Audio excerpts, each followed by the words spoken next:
This is Nick. This is Jack. It's Thursday, the new Friday, July 3rd, and today's pod is the best one yet. This is a TBOY. The top 3 pop business news stories you need to know today. 3 weeks until our live show in Chicago on July 23rd, 2025. We just booked our special guest for that Chicago show, the CEO of the buzziest company in the buzziest industry. But not Sam Altman. but it is the buzziest company in the buzziest industry. Snag your tickets for TBOY Live in Chicago. We got a link in the episode description. We cannot wait to see you there. But in the meantime, we can't wait to see you here. Jack, what do we got on the show for today's T-Boy? For our first story, Nathan's hot dog eating contest is tomorrow, the 4th of July. But its stock is at an all-time high. So we'll tell you how Nathan's business is booming thanks, shockingly, to Ukraine. For our second story, Cloudflare just invented the most important breakthrough in artificial intelligence. Because Cloudflare's newest product is a bot-proof vest. And our third and final story is Lululemon.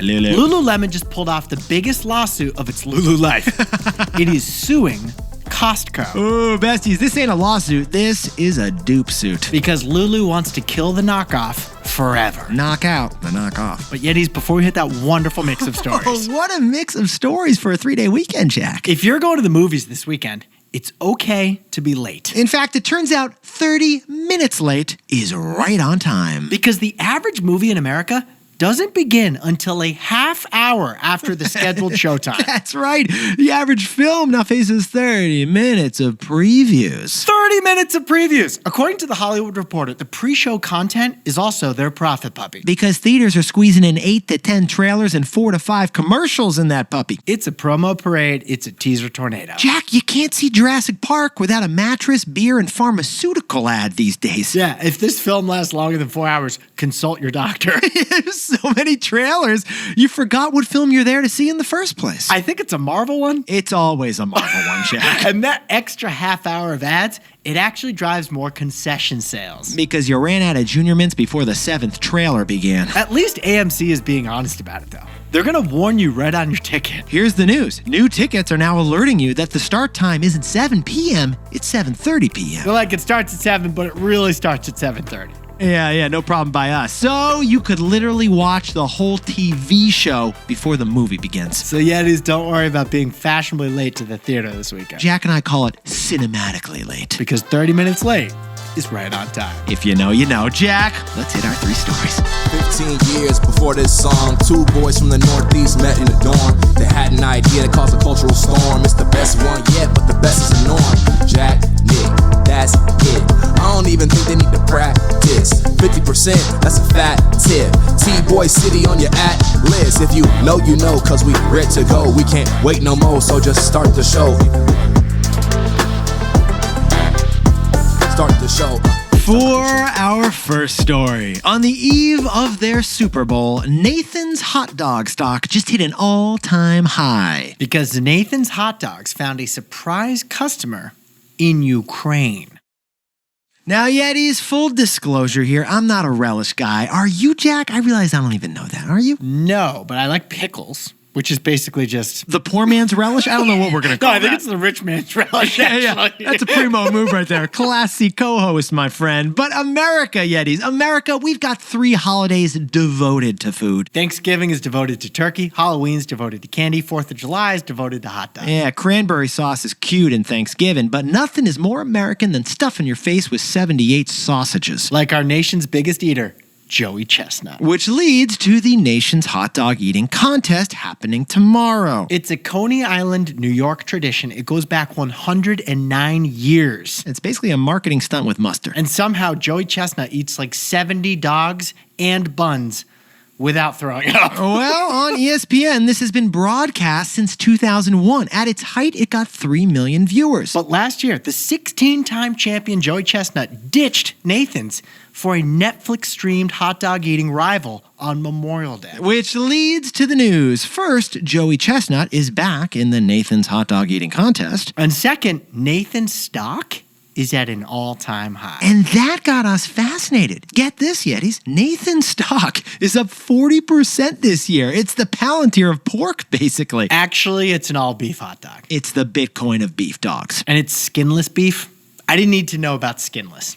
It's a little TMI. But here's the surprise plot twist, Yetis. Nathan's new market is Ukraine. That's right, Ukraine, the biggest hot dog loving country outside of the USA. Okay, wild story the New York Times found. Right before the war in Ukraine, a 35-year-old gas station entrepreneur contacted Nathan's. And what he requested, Jack? To expand. And now Nathan's is carried in 27 of his gas station stores across the country. Customers know because there's a hot dog statue outside of each gas station. Yeah, the size of a human. It's like a 6-foot-tall hot dog, man. And as Ukraine battles Russian aggression, a hot dog, a Nathan's hot dog, is an affordable and efficient protein option. And interestingly, since it's an all-beef dog, they can sell it to the Muslim communities nearby. It's basically a halal hot dog. Plus, there's something poetic here, because Nathan's was founded over 100 years ago by a Polish immigrant during World War I. In fact, what was the story we discovered on this, Jack? Oh, this is great. To settle an argument over who was the most patriotic,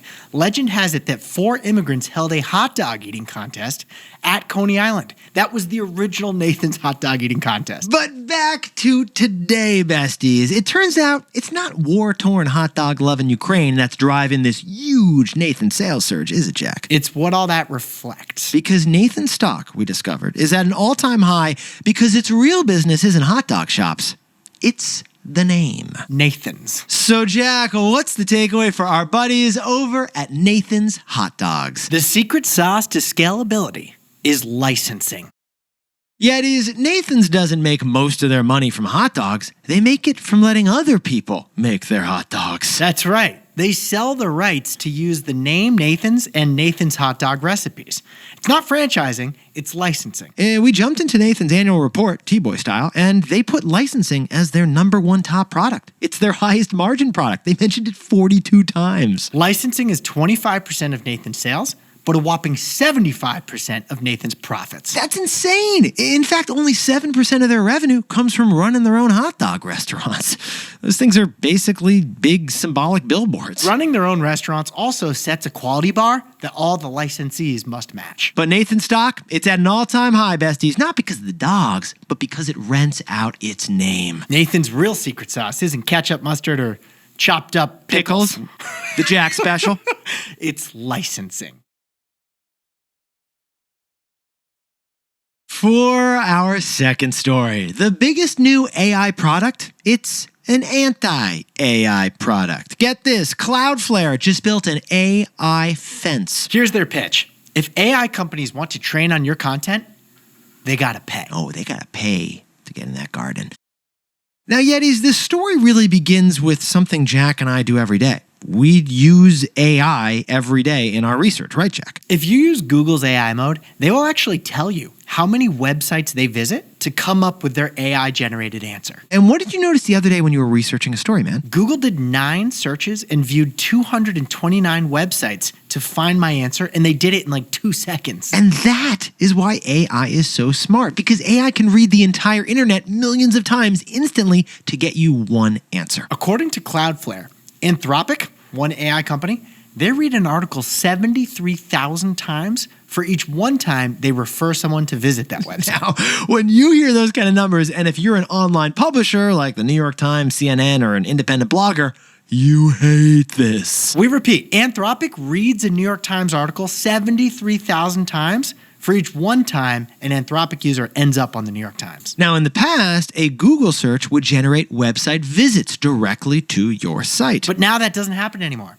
AI upstreams you and gives you the answer so you don't even need to visit the website. And this is why AI is such a huge threat to the content publishers of the world. They steal and then share your words. So that's why Jack and I got fascinated about this story. Cloudflare, a $60 billion cybersecurity company, just built a fence to block unwanted AI. Basically, they built a digital fence that blocks AI from visiting your website and eating up your content. And now, you have seen Cloudflare before, by the way, right? Like, Jack, it's subtle. It's when you go to a website and they're like, verifying you're a human, this may take a few seconds. That's what Cloudflare typically does. And they already do that for like 20% of the World Wide Web right now. But now, they're going to show their clients when AI is crawling their website and how often it's happening. And then here's the key. They're going to give those clients a button they can press to raise a fence all the way up and stop AI from crawling in. Good fences make good neighbors. Yes, they do. Cloudflare made a digital version of a fence, basically the Great Wall against AI. Like, here's how you can picture this in real life. So, like Vogue magazine, they use Cloudflare. They're actually a client right now. And they block AI crawling because they don't want ChatGPT to read the latest article they wrote about Jeff Bezos' wedding and then give it to everyone using ChatGPT. Now, that fence, that anti-AI fence we just described, that was the news. But here is the plot twist. Cloudflare also added a cash register to that fence. Okay, so let's extend our example further, Jack. If ChatGPT wants to peep in on that Vogue article about the wedding dress Lauren Sanchez wore, Vogue could let them in and charge for it. It's called pay per crawl. This is the start of a new internet marketplace, and it's a new way for content publishers to make money. It's a micropayment for every single AI that crawls onto your website. Sure, Anthropic, you can check out my website 73,000 times, but you have to pay me 73,000 times. Yeah, I mean, Jack, to go Harry Potter here, it's like the invisibility cloak of the wizarding world. Go on. If you're going to fact check me Hermione style, then I'm just going to end the analogy right there. So, Jack, what's the takeaway for our buddies with the AI fence over at Cloudflare? Facebook and Google are getting a dose of their own medicine. Yetis, publishers, newspapers, magazines, they thrived for 100 years by selling ads. But with the rise of the internet, Google and Facebook took over the digital ad market. That changed the media business forever. Instead of selling their own media ads, Google and Facebook took over the ad market. But now, Google and Meta are on the other side of the table. They need content to train their artificial intelligence. And that's what's so ironic about this, right, Jack? And this time, Cloudflare's pay-per-crawl is going to come in and make Google and Facebook pay for it. So, besties, the internet flipped content publishing upside down, and now AI is doing the same thing all over again. But this time, Meta and Google are getting a dose of their own medicine. If Zuck wants the content fruit of that garden, he's going to have to pay to get through that fence. Hey Yetis, if you're a bestie, take a sec and hit that subscribe button. And like this video while you're at it. If you leave a comment, by the way, we'll read it. For our third and final story, the biggest showdown in business right now, it's Lululemon versus Costco. Lululemon is hoping to set a legal precedent.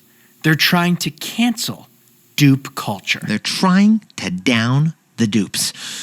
Yetis, 2 years ago, Jack and I did a wild story on this show. It was the LULU dupe exchange. What was this, Jack? They were encouraging people to come to Lululemon and drop off a dupe and then trade it in for the real thing. Yeah, like you could bring in Amazon knockoff Lululemon Align leggings, and then they would give you actual Lululemon Align leggings. It was a pretty boss move by Lululemon. Exactly. We thought it was pretty Instead cool. of getting mad at dupes, they kind of owned it. Well, 2 years later, Lulu's not playing Mr. Nice Gal anymore, are they, Jack? Yeah, Lulu's bad.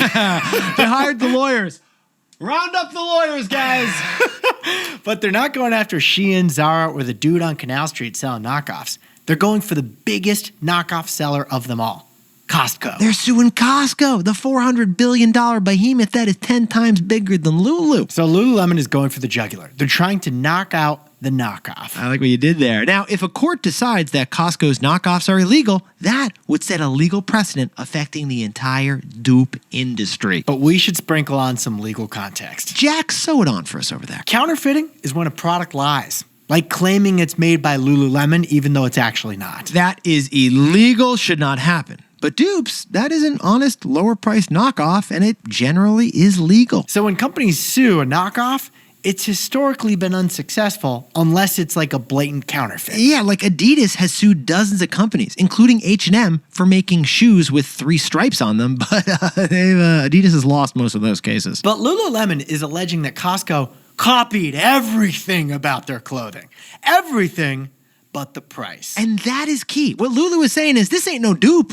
This is a clone. In the 49-page lawsuit, Lululemon alleges that Costco copied 5 specific products. And the New York Times analyzed these 2 products side by side. The Costco version and the Lululemon version. They had the same zipper, the same pocket shape, the same waistband, even the same specific crotch stitching. According to the lawsuit, Costco even uses Lululemon's trademark color known as Tidewater Teal, a color shade that only Lululemon uses. Costco, you couldn't have grabbed a thesaurus on that one? Yeah, true. The only product difference was the material. Lulu was Primo fabric, Costco was Costco fabric. So add it all up, and the real difference is the most strategic difference, the price.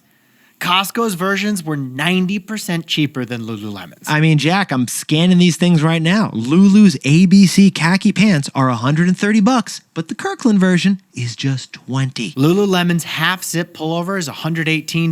Costco's is $797. Costco's just like giving these things away at this point. This is why people love Costco, but Lululemon does not love Costco, right? Now, Costco wouldn't do this, we should point out, if consumers didn't demand it. The dupe has become a badge of honor in today's consumer culture. There's Reddit pages and TikTok hashtags dedicated to spotting and finding and sharing dupes. You're not just buying Kirkland leggings because they're cheap, you're buying them because they're a status symbol that you found a deal. Just like Lululemon is a status symbol that you can afford it, Costco's version is a status symbol that you found a deal. Or those pickles you put on your hot dogs, Jack. So, Jack, what's the takeaway for our buddies over at Lulu? The free rider era is officially finished. Yetis, the first thing Jack and I thought about when we saw this Lululemon dupe crackdown was actually Netflix. Remember the Netflix password crackdown? Totally. 2 years ago, Netflix ended password sharing. And the result? Well, the following week, Netflix had 4 of its biggest sign-up days in the history of the company. And like Netflix, for years, Lululemon turned a blind eye and didn't mind consumers having some fun. But we're now in a different era from the 2010s, and there is more competition for every dollar. It's not just Netflix and Lulu cracking down.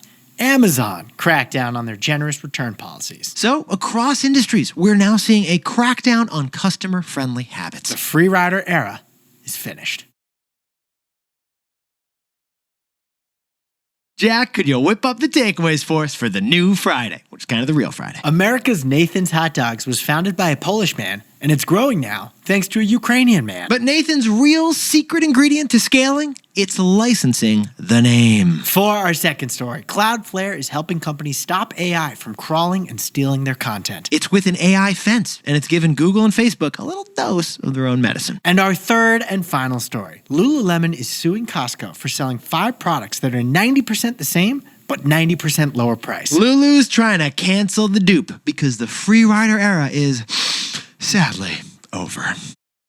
But Yetis, this pod's not over yet. Here's what else you need to know today. First, President Trump announced a trade deal with Vietnam. Vietnam will not tariff anything that they import from America. But we will tariff everything made in Vietnam at 20%. This deal provides some clarity. It's less than the 46% tariffs that Trump announced on April 2nd. But it's still high. It's up from 0%, so it could increase the price of the sneakers that are made in Vietnam. And second, Tesla reported its second straight quarter of shrinkage, a 14% drop in Q2, a 13% drop in Q1. Now, the last quarter, Tesla blamed the falling car deliveries on a factory changeover. But this time, it seemed pretty clear. Consumers from both political parties are kind of tired of Tesla. By the way, Xiaomi, the Chinese EV brand, they sold 200,000 EVs in 3 minutes. And finally, Jurassic Park's 7th movie debuts tonight. Apparently those dinosaurs keep having babies, man. But the first movie was actually the source of a big Hollywood bidding war back in the early 90s between the 2 most famous directors. Steven Spielberg outbid James Cameron to get the film rights to the original Jurassic Park book. Spielberg paid $2 million and created Jurassic Park the movie. James Cameron made Titanic and Avatars 1, 2, and 3, so he did fine. Life finds a way to keep making these Jurassic Park movies. Now, time for the best fact yet. This one sent in by Aunt Sammy from lovely Washington, D.C. The biggest 4th of July tradition, even bigger than hot dogs, is fireworks. The rocket's red glare, the bombs bursting in air. But Independence Day is actually dependent on China. Get this, China makes 99% of our consumer fireworks. Actually, all consumer fireworks. It's the biggest monopoly since the invention of fire by the cavemen. Oh, and wildest part, 99% of those 99% of all fireworks are made in one Chinese city. Liaoyang. It's the fireworks capital of the world. And honestly, it makes sense China controls the market because China invented the firework 1,000 years ago. Gunpowder walked so that firecrackers could run. Now, unfortunately, we still have 30% tariffs on all those Chinese fireworks. But it doesn't make them 30% less loud. Yetis, you look fantastic today. Oh, and by the way, even though tomorrow is a national holiday, Jack and I ain't leaving you hanging, are we, man? We're not throwing away our shot. No, we're not. And why is that? We are dropping a full episode of The Best Idea Yet on this feed on Hamilton, the musical. That's right, Hamilton the musical, the entire untold origin story of the billion-dollar Broadway show. So if you're driving to the beach today, jump over to The Best Idea Yet right now for some road trip listening. But if you're stuck in traffic tomorrow, just stay right here and Jack and I are serving up Hamilton the musical. And we promise we won't do any singing. Yet. Although Lin-Manuel Miranda will. And before we go, a happy 3rd birthday to Yeti Arav Mehta over in the Bay Area. Congratulations, little Arav. Arav, make this a big one. Make it the best one. Oh, and Rebecca H., turning 25 years old down in Texas, is doing a solo trip to New York City. Rebecca, you're going to have a blast on this one. And a big shout out to Kelsey Black from Pflugerville, Texas, who for the 2nd year in a row, her bookstore was nominated for the best retail shop in Pflugerville, Texas. You know where our vote's going. And Giannassini and Chris Winkler just got engaged down in Cabo. Guys, congratulations. Let's see some of those beautiful ring pics. Happy anniversary to Colleen and Jin Chang in New York City. And Estefani DeMaio in Cresskill, New Jersey is a brand new mom. Mamacita, mama, and a mom. And a big shout out to Audio Dave Sonnefeld in Austin, Texas, who failed his New Year's resolution to start smoking, drink more alcohol, and work out less. Congratulations, Dave. And Kelvin Liu down in Ontario has got the anniversary of his first date. Kelvin, congratulations to you guys. Sure, it was beautiful. And a big shout out to Natalia and Liam Lupa from Muskegon, Michigan, 2 siblings who love TBOY so much, especially our episode on Donald Duck diplomacy. Oh, the Triple D, that one was fantastic. Quack, quack to Natalia and Liam. This is Jack. I own stock of Netflix, Reddit, and Amazon. Nick owns stock of Lululemon, and we both own some Bitcoin. Bitcoin named Ben.